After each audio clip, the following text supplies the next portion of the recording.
नमस्कार दोस्तों, welcome to our AUF channel. आज के वीडियो में मैं आपको बताने वाला हूं फार्म बिल क्या है, फार्मर प्रोटेस्ट क्यों कर रहे हैं और भारत की सरकार ने फार्म बिल को रिपील करने का निर्णय क्यों लिया है। इस टॉपिक को मैंने मैं 3 पार्ट आज में डिवाइड किया। देशवासियों से क्षमा तो हमारा मांगता हूं। पहला पार्ट है व्हाट इज फार्म बिल, जो कि सच्चे मन इस से वीडियो में मैं कवर किया हूं, और बाकी के 2 part that is farmer protest क्यों कर रहे थे और भारत की सरकार ने इसे वापस लेने का डिसीजन क्यों लिया है, इस पे चर्चा करेंगे। तो बने रहें इस वीडियो के साथ अंत तक।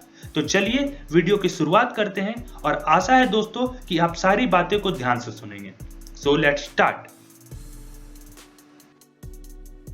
इस वीडियो को समझने से पहले आपको कुछ टर्म्स के बारे में पता होना चाहिए। Number 1, MSP, minimum support price.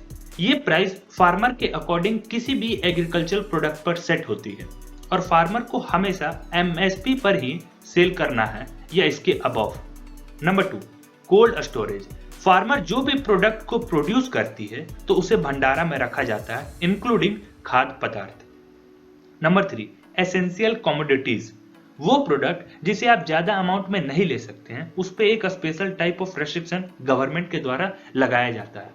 Number 4, ENAM, that is national agriculture marketing. ये एक ऑनलाइन मार्केटिंग है जहां कोई भी फार्मर छोटे स्केल पर अपने एग्रीकल्चरल प्रोडक्ट को किसी भी कंपनी या बिजनेसमैन को सेल कर सकती है। According to first bill, farmer produces trade and commerce. Main provision, मुख्य प्रावधान इस बिल का यही है। नंबर 1, किसानों और व्यापारियों को मिलेगी आजादी। ये बिल आने से पहले किसान APMC में अपने एग्रीकल्चरल प्रोडक्ट को सेल करती थी और ये APMC को स्टेट गवर्नमेंट रन कराती थी। Number 2, barrier free inter state और intra state trade.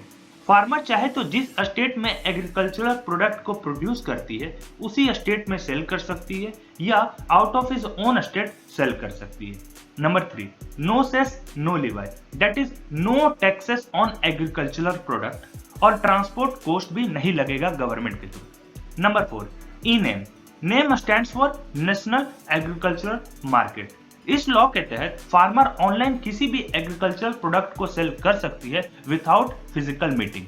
Number 5, mandis के साथ साथ किसान farm gate, cold storage, warehouse, processing unit को डायरेक्टली अपने एग्रीकल्चरल प्रोडक्ट को सेल कर सकती है। Number 6, MSP, that is minimum support price. Farmer अपने एग्रीकल्चरल प्रोडक्ट को MSP रेट पर भी सेल कर सकती है।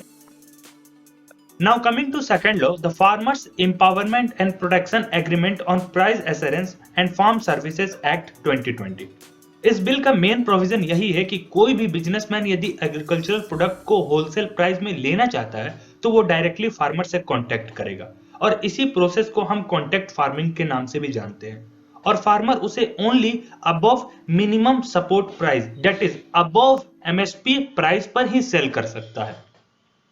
नंबर 2, सप्लाई ज्यादा है तो प्राइस कम होगा तो फिर फार्मर का नुकसान होगा, but according to this law farmer को किसी भी बिजनेस को MSP के रेट पे ही देना है इन बोथ द सिचुएशन, जब सप्लाई ज्यादा है डिमांड से और जब डिमांड कम है सप्लाई के comparison. Number 3, this law enhances the farmer to access modern technology, क्योंकि कोई भी बिजनेसमैन, कोई भी कंपनी अपने प्रोडक्ट का डील करने से पहले किसानों पर लैक्स ऑफ रुपीस खर्च करती है ताकि उन्हें क्वालिटी ऑफ प्रोडक्ट्स मिल सके। नंबर 4, इस लॉ के फार्मर एक्सप्लॉइट नहीं होंगे क्योंकि फार्मर्स का इनकम इंप्रूव होगा और in both the situation when supply is greater than demand और demand is greater than supply, in both the situation farmer अपने बनाए हुए MSP, दैट इज अपने बनाए हुए मिनिमम सपोर्ट प्राइस पर सेल कर सकती है। नंबर 5, किसी भी तरह का कोई डिस्प्यूट होता है तो इसके लिए एक लोकल डिस्प्यूट मैनेजमेंट बना हुआ है। नंबर 6, फार्मर को फुल पावर है कि वो अपने हिसाब से फिक्स प्राइस अपने एग्रीकल्चरल प्रोडक्ट पर लगा सके। इसके साथ साथ फार्मर को कंपनी के द्वारा पैसे विद इन 3 डेज में मिल जाने चाहिए। Number 7, 10,000 farmer producer organization, that is FPO, पूरे देश भर में छोटे छोटे फार्मर को अपने right to choice, how to maintain MSP, इसके बारे में नॉलेज देगी ताकि एक बड़ी कंपनी और एक स्मॉल अनएजुकेटेड फार्मर दोनों को बराबर का नॉलेज रहे। नंबर 8, कोई भी किसान को ट्रांसपोर्ट का खर्च नहीं लगेगा। कोई भी कंपनी या बिजनेसमैन या डीलरशिप यदि किसी एग्रीकल्चरल प्रोडक्ट के लिए डील करती है तो उस एग्रीकल्चरल प्रोडक्ट का इंपोर्ट उसके कंपनी के गोडाउन तक के लिए खर्च उस कंपनी के द्वारा ही रिसीव की जाएगी। कोई भी ट्रांसपोर्ट का खर्च किसान को नहीं उठानी पड़ेगी। Now, according to third bill, the Essential Commodities Amendment Act 2020, इस बिल के according cereals, pulses, oil seeds, edible oils, onion and potatoes को लिस्ट ऑफ एसेंशियल कमोडिटीज से रिमूव करती है, क्योंकि जो भी प्रोडक्ट एसेंशियल कमोडिटीज में आती है उसे आप ह्यूज अमाउंट में नहीं ले सकते हैं। इसका मतलब उस एग्रीकल्चर प्रोडक्ट पे एक स्पेशल टाइप ऑफ रेस्ट्रिक्शन लगा हुआ है, और यदि कोई भी कंपनी उसे ह्यूज अमाउंट में लेगी अकॉर्डिंग टू देयर नीड तो उसका सप्लाई कम हो जाएगा, क्योंकि उस प्रोडक्ट पे रेस्ट्रिक्शन लगा हुआ है और जिसके कारण हमें प्राइस बढ़ते हुए देखने को मिलेगा। इसलिए ये सभी एग्रीकल्चर प्रोडक्ट को मार्केट में एसेंशियल कमोडिटीज के अंदर रिमूव कर देगी ताकि प्राइस मार्केट में मेंटेन रहे। Number 2, The Essential Commodities Act 2020 aims to remove fear of private investors of exclusive regulatory. Right? Farmer जो भी वेजिटेबल या फ्रूट्स प्रोड्यूस करती है उसका 35 से 40% basically being wasted due to the lack of facility called cold storage.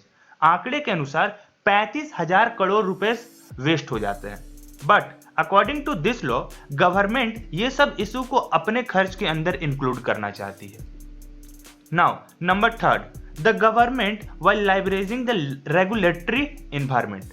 जब भी price agriculture product का बढ़ेगा तब सरकार फिर से रेगुलेटरी नियम को मुक्त करेगी और एट दैट टाइम वो किसी भी प्रोडक्ट को एसेंशियल कमोडिटीज में इंक्लूड करेगी ताकि उस प्रोडक्ट पे एक स्पेशल टाइप ऑफ रेस्ट्रिक्शन लग जाए और उसका सप्लाई इंक्रीज हो जाए, जिसके कारण प्राइस घट जाए और इससे किसानों को किसी भी प्रकार का कोई भी महंगाई का सामना नहीं करना पड़ेगा।